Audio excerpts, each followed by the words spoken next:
Arizona's on the cutting edge of exploring space. We're about to take you to the stars, planets, and meteors. Plus, spend the night surrounded by vintage science fiction strangeness. Arizona has always been a mecca for scientists, especially those who study the planets and the stars.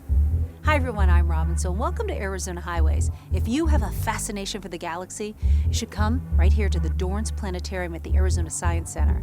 But if you have a hankering to look through a giant telescope, the Lowell Observatory in Flagstaff is for you. It is one of the oldest and most esteemed observatories in the country, and it's been open to scientists and stargazers since before the turn of the century.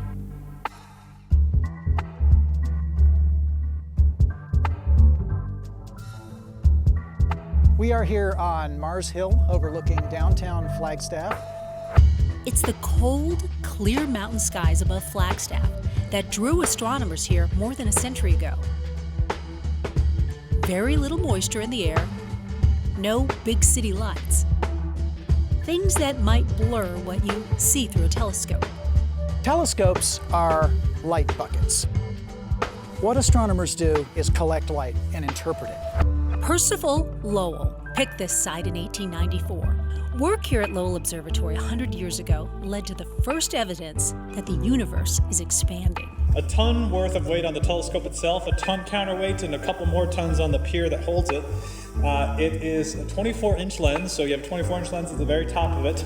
At the bottom, you see where the eyepiece is, but also a bunch of knobs that do different things to adjust the telescopes. We got the ladder assembly that Percival Lowell built so that he could be seated in a chair from his kitchen table while he was doing his observations. What makes it turn are 24 1954 Ford truck tires. Lowell looked first to Mars and Venus, but had a hunch there was something more out there. A new planet, farther out, beyond Neptune. Percival Lowell's hunch was right, and the 1930 discovery of Pluto really put this place on the map. They found it only after relentlessly snapping shots of the night sky looking for something that moved. Keep in mind, much of the important work here got done before computers. Back then, high-tech meant brass and copper, and tools like this, Thatcher's calculating instrument, the mother of all slide rules. The Rotunda Museum has treasures from that era.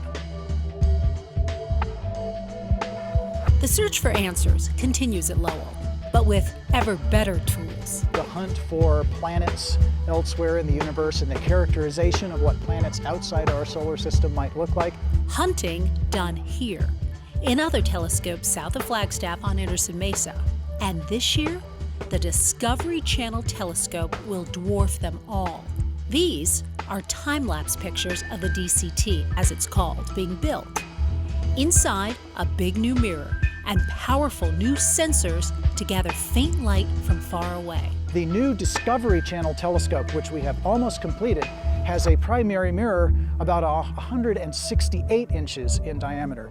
It has a tremendously greater collecting area, allowing astronomers to observe much fainter objects than you can do with smaller telescopes. Well, it really is a great place to visit both day and nighttime. Even without peering through a telescope, you will be wowed by sights like these, the San Francisco Peaks. The best thing with a nighttime visit, especially with kids, is to arrive a little bit before dark. Even if it's snowing or raining up here, you can still see the stars with that planetarium. As it gets dark, we have telescopes we start setting up. If skies are clear, and they usually are, you can get a big, bold eyeful. The moon, Venus, Mars, Saturn, Jupiter. If you go, keep your eyes peeled for some scary stuff that might be out there too. These chunks of rock that come flying by and occasionally uncomfortably close to the Earth. He's not kidding. Arizona's been hit by a meteor before, and a big one. We'll take you to where it landed in just a moment. Arizona Highways Television is brought to you by Arizona Public Service and the Arizona Office of Tourism.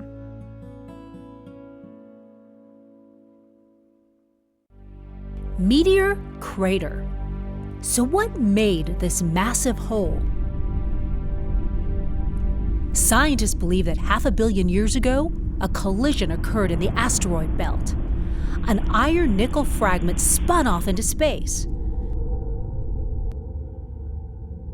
Eventually, the 150-foot wide meteor sped through the atmosphere. Luckily, about 50,000 years ago, Arizona was uninhabited. Impact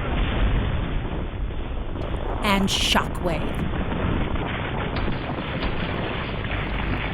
The meteorite crater was formed in an instant. It hit with an excessive force greater than 20 megatons of TNT, and it left this crater at almost 700 feet deep. But now, due mainly to wind erosion, it is 550 feet deep, 2 3/4 miles in circumference. The meteorite's calling card you'll find just 40 miles east of Flagstaff. You are at Meteor Crater, one of the best preserved, the first proven and best preserved craters in the world. 100 years ago, of course, the crater was still thought to have been volcanic. It wasn't until 1961 that it was proven an impact crater as opposed to something non-impact. Picture 20 football games being played simultaneously on the floor of the crater while 2 million spectators watch on the sides. That's how big it is. It's also a scientist's dream. Since it's only 50,000 years old, geologically speaking, like it happened yesterday. If this had occurred 100 million years ago, these rocks would be weathered and it'd be hard to trace what happened to them. And what the meteorite did to the Earth and those rocks is rare. But what impact did was rearrange those. So now the oldest is now on the top. We call that inverted stratigraphy at an impact crater. And really, impact cratering is the only way to really do that in nature, to take something older and put it on top of something younger. Through the years, Meteor Crater has also served as a training ground for NASA. The astronauts used to train here before they arrived on the moon or got to the moon to learn geology. Basically, they were not geologists. I think aside from one or two, they were mostly test pilots. But geology was very important for them to know so that they could recognize an impact crater once they got to the moon. And by doing so, they could collect and bring home some of the older moon rock. But today, they come out here periodically every September, just about, to test different equipment for their future attempts to go to Mars, and also to learn topographical terrain, the geology of the crater itself. At times, the visitors are even invited to watch the scientists in action. Tourists are also encouraged to check out the impressive Visitors Center, which includes Astronaut Park and another piece of space history. That is the real Apollo test capsule, and we have it there on loan from NASA. That was how the astronauts used to land when they first started going into space and of course, to the moon. For me, as a scientist who studies impact craters, I've been here many times, but it's still a breathtaking sight to stand on the rim and look around. And mainly even when I'm driving up, when I'm in the plains a few miles away driving up to Meteor Crater, to me it looks like the pictures of Mars and the moon. There's only one Meteor Crater, and it's right here in Arizona, right here in northern Arizona. Out of those 180 impact craters we know on the Earth, this is the best one. As far as what happened to that meteorite that day so long ago, Your experts today, your top-notch experts, agree and disagree on what happened to it. What makes most sense to me was that 90% of it vaporized upon impact. and one thing that is sure not to disappear, a curiosity for that big hole in the ground. Everyone reacts to the crater differently. Some love the idea of the astronauts training here. Some don't even realize that they trained here. Others love the fact that the movie Starman was filmed here. I think that's what fascinates a lot of people, the fact that it is from something out of this world, right here in Arizona. Arizona Highways Television is brought to you by Arizona Public Service and the Arizona Office of Tourism.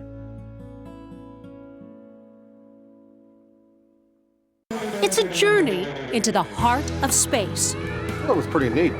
set in the heart of Gila Bend. I thought I was in a Star Trek movie or something like that. It was pretty awesome. Meet Duke Fox, former mayor and the man behind this funky Gila Bend hotspot.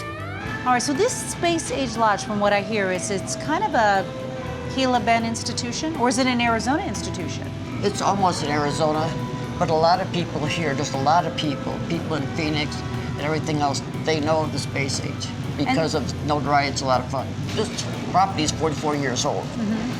And one time we talked about changing it. Best Western said don't. We'd rather have it be the way it is. They like the uniqueness of it.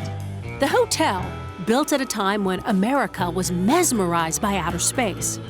It was, in fact, the brainchild of Al Stovall, the man behind the Space Age Lodge at Disneyland and the Inn of Tomorrow.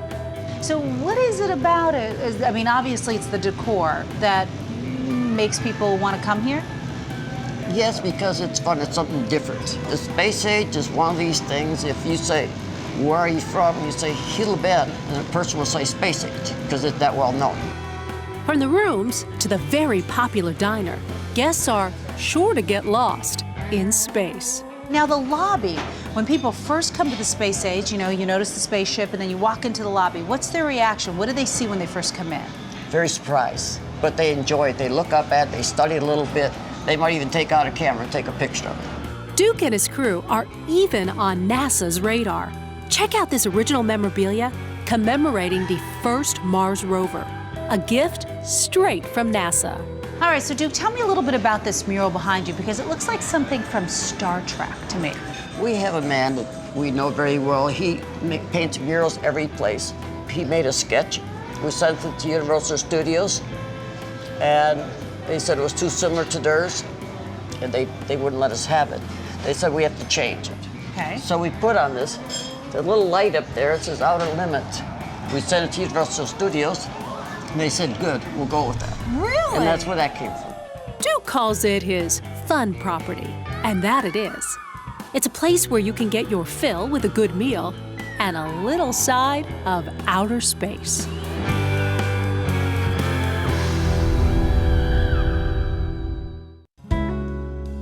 Arizona Highways Television is brought to you by Arizona Public Service and the Arizona Office of Tourism.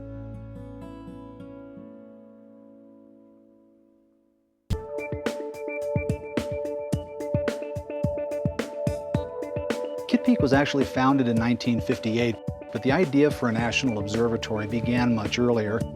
It was actually at a meeting of astronomers up in Flagstaff in August of 1953 when Leo Goldberg proposed the idea of a national center for ground-based astronomy. Located high above the Sonoran Desert on the Quinlan Mountains, 56 miles southwest of Tucson, is Arizona and the world's link to the stars, the sun, the planets, and galaxies. 27 telescopes sit on 200 acres of land and are used to unlock the mysteries of the universe by scientists from all over the world. Annually, we have about 700 visiting astronomers come through here, bringing about 250 different observing programs with them. Among some of the more powerful scopes is the 4-meter Mayall telescope, which stands at 18 stories. The WIYN telescope is the second largest on the property and has been used to study gamma-ray bursts and the evolution of stars in clusters. We've had a number of discoveries made here at Kitt Peak. The 2.1 meter, which was originally one of the first large telescopes built here, was the first to observe an instance of gravitational lensing in the universe, which was something that was proposed by Albert Einstein's theory of general relativity that said gravity can bend light much like a lens. The 4-meter telescope, the largest optical telescope on Kitt Peak, was one of the first to really do infrared astronomy. It's been responsible for studying the role of dark matter in the universe. Kitt Peak is also home to the McMath-Pierce telescope, the world's largest solar instrument. Additionally, they've found evidence of water vapor on the sun. It's studied the moons of Jupiter. It's regularly used to study the atmosphere of Mercury. The telescopes are housed in protective structures that open up to reveal the skies above.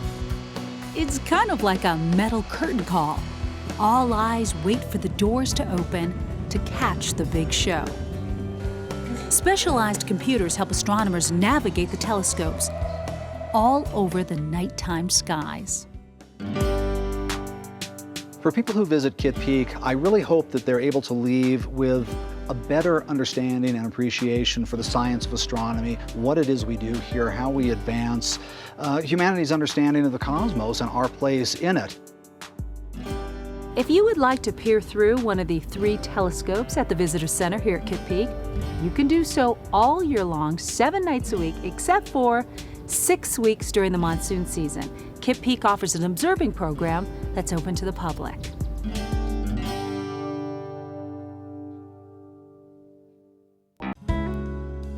Arizona Highways Television is brought to you by Arizona Public Service and the Arizona Office of Tourism.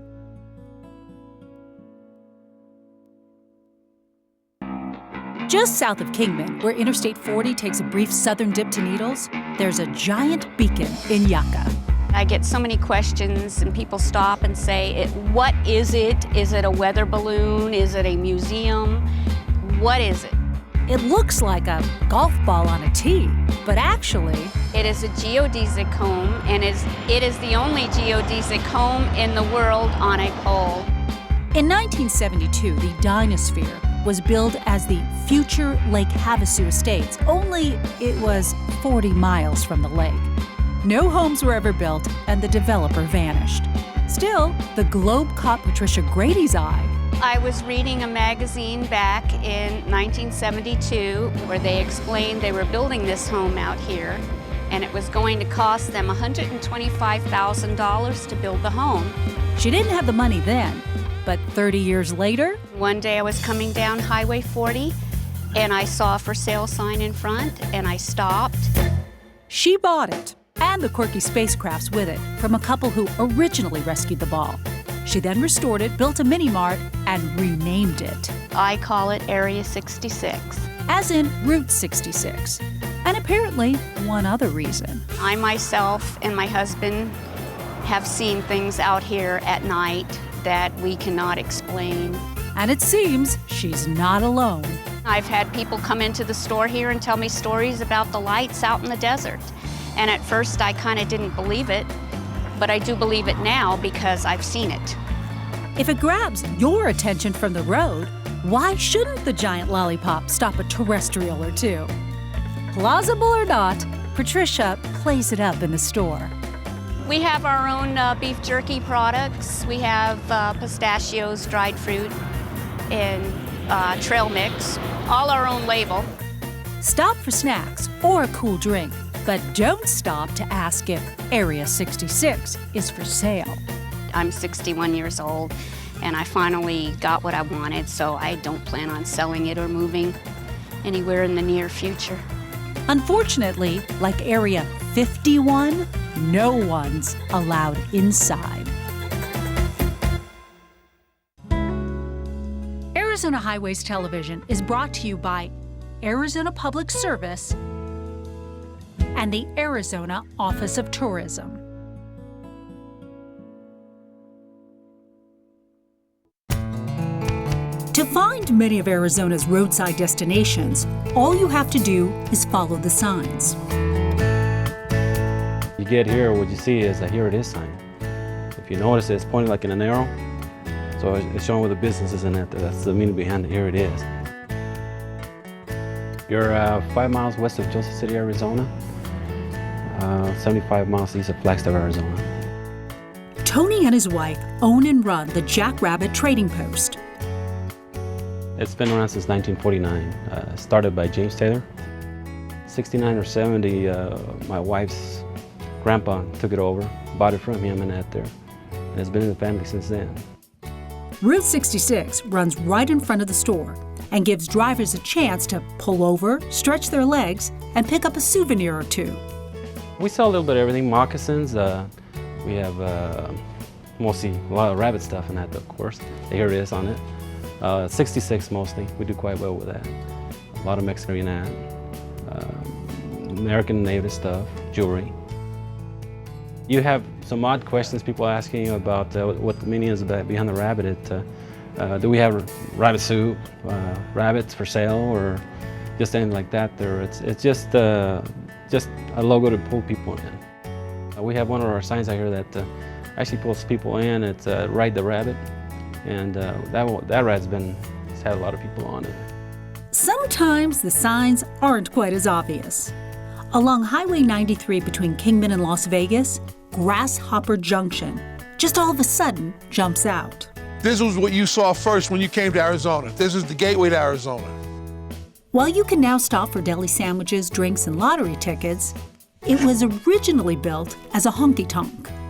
It was built for the cowboys, the miners, anybody who worked out here. And when I say out here, there was nothing here at the time. Literally nothing. No Las Vegas, no Kingman, no anything. This is where they came, they danced, they sang. This was their life. This was their enjoyment. So how did it get the name Grasshopper Junction? Every 10 or 15 years, they'd have a locust play come through. The old fella sitting at the end of the bar said, well, he said, with all these darn grasshoppers around here, he said, why don't we name it Grasshopper Junction? So it took, and it's been that way from 1921. Roadside stops that let you hop, skip, and jump your way across Arizona.